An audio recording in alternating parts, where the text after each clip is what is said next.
Vu de l'extérieur, c'est juste un bâtiment bleuâtre qui accueille les visiteurs.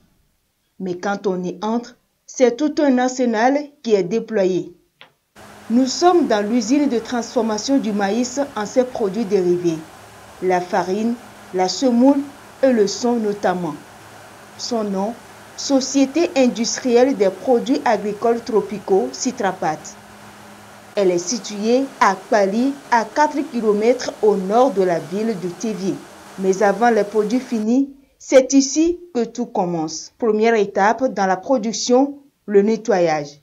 Il consiste à enlever dans le maïs les débris de métaux, de fer, de cailloux et de poussière. Donc une fois le maïs arrivé à l'intérieur dans la salle de production, il y a encore un second nettoyage qui se fait pour s'assurer vraiment que le maïs que nous avons est complètement propre avant d'être écrasé.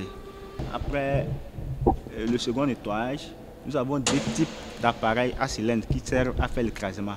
Le premier, quand il finit son écrasement, il envoie le produit écrasé au niveau des planchisseurs. Dans ce planchisseur, nous avons des tamis qui permettent de tamiser. Donc, après ce premier tamisage, tout élément qui ne passera pas revient pour être écrasé au niveau du deuxième appareil à cylindre. Donc là, après ce second écrasement, on est rassuré que le maïs est bien écrasé. Et maintenant, ça passe par les convoyeurs. Une fois cette étape, c'est ici que sont stockés les produits selon leur emballage. Nous avons plusieurs gammes d'emballages. Nous avons les emballages de 1 kg, les emballages de 1 kg, les emballages de 2,5 kg, les emballages de 5 kg et de loin là-bas, les emballages de 5 kg. Ça, c'est ce qui concerne pour la farine. De l'autre côté, vous voyez, nous avons de la semoule ou le grit qui est aussi stocké. Ça, c'est en emballage de 50 kg, 50 kg. Ça, c'est en vrac. Et nous avons aussi le son de maïs destiné pour le bétail. Qui est là, ça aussi, c'est un emballage de 30 kg. Mbéa Ntimon est le DG de Citrapat. À son arrivée ce matin dans l'usine, une petite mise au point est encore nécessaire pour s'enquérir de l'évolution des activités. Monsieur le taux d'installation, c'était bon. Vous étiez à combien de pourcents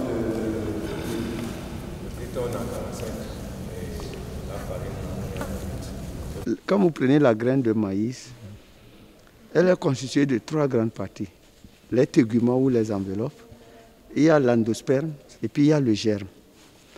Alors, le germe est constitué uniquement de la matière grasse. Dans notre processus ici, on enlève l'enveloppe, qui n'est que la cellulose, qui ne contient rien.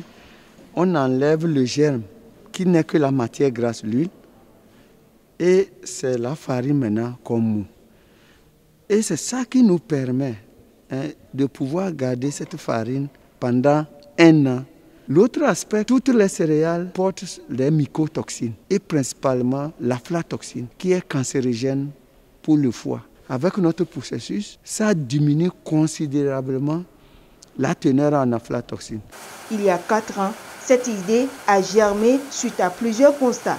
Il arrive que quand les récoltes sont bonnes, les producteurs ont le maïs sous la main.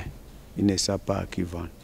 Alors l'idée nous est venue de pouvoir faire quelque chose pour soulager un tant soit peu nos parents producteurs. L'idée nous est arrivée depuis les années 2015, début d'année 2015.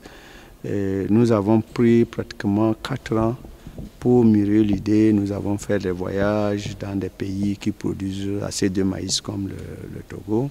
Et c'est finalement en décembre 2019 que l'usine verra le jour. Construite pour tourner 24 heures sur 24, l'usine se voit limitée dans sa production à cause de la pandémie du Covid-19. Notre capacité nominale, c'est 50 tonnes par jour, soit une capacité entre 15 et 20 000 tonnes par an.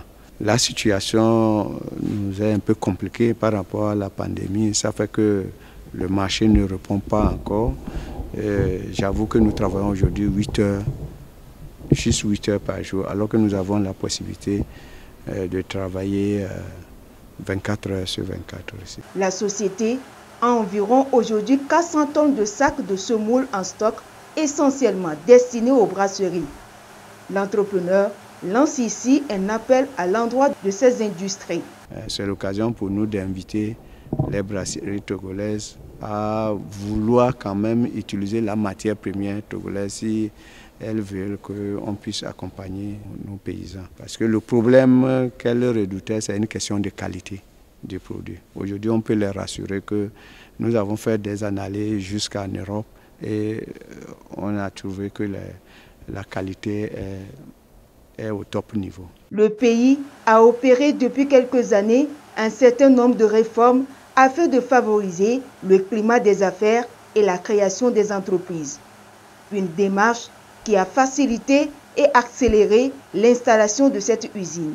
Les autorités nous ont suffisamment accompagnés sur ce projet parce que d'abord nous avons bénéficié du coût des investissements à travers les exonérations à l'importation du matériel. À l'époque, quand nous on créait les choses, il fallait par exemple avoir un investissement de plus de 600 millions pour bénéficier du plus haut plafond de l'exonération. Aujourd'hui, c'est 50 millions seulement. Je souhaite plein succès à cette initiative que je trouve louable.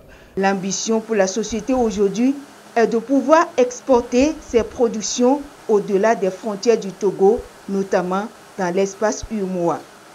Pour ce faire, la démarche qualité devient pour Citrapat un impératif.